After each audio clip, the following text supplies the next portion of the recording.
What's up, guys? My name is Michael, and as you might have seen, today Capture One 12 has been released.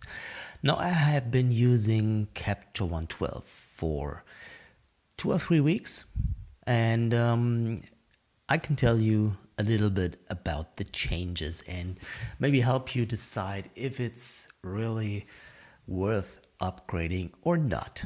Now, the first thing you will see when you start Capture One 12 is that the fonts have gotten a little bigger and the icons have been made a little cleaner.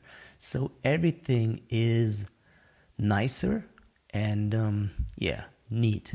It looks really nice. But honestly, a new interface is not something that would make you spend a lot of money. So the main thing that changed, in my opinion, at least for Fuji users, is the film simulations. Now, we do get the film simulations for our Fuji RAW files, and we can integrate them in our workflow, which is really nice. And I have compared them with the in-camera JPEGs, and they look exactly the same. So that's a great thing. Another thing is that some of the tools have been improved as well. So for example, there is a new masking tool that will help you mask by the brightness of the image. And that's called luma masking. So you can select parts of the image on their brightness and create a mask with this. So that helps you getting faster when you need to edit only certain parts of your image. Also, the linear gradient tool has been reworked, so you can edit a gradient without having to redraw it, and you can adjust the gradient asymmetrically. So that's nice as well. And we get a new selection tool for our masks, and that's a radial selection. So you can now make round or oval selections. I have also noticed a little improvement in speed as well. Not that I would say that Capture One 11 was slow, but it is a little quicker now. So the main thing must be the film simulations and the new user interface as well, but there is something else, and that's the plug-in support. So Capture One 12 now supports plugins. Actually, currently there are no plugins available, but I'm really excited to see what kind of plugins will be coming in the next few weeks and months, and that might change the way at least I work with this piece of software quite a bit. We'll see. Maybe there will be a Luminar plugin. Maybe.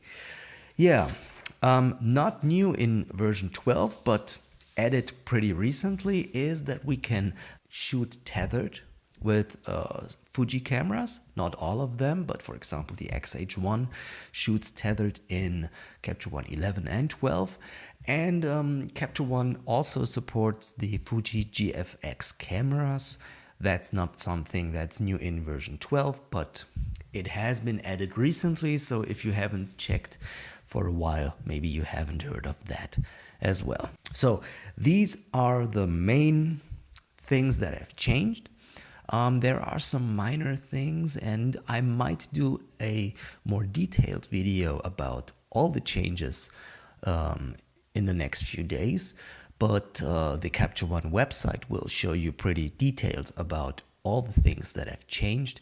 And as I told you, the main thing, in my opinion, are the Fuji Film Simulations and the new user interface.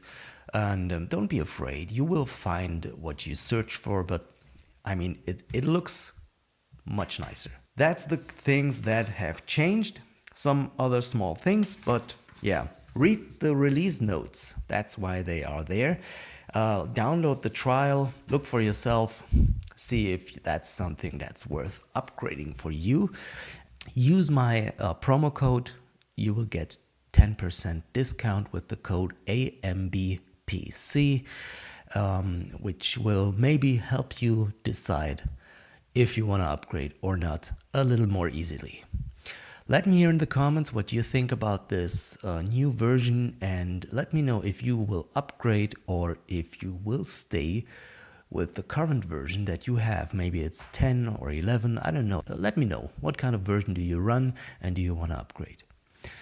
Thanks guys for watching. Keep shooting and have a good day.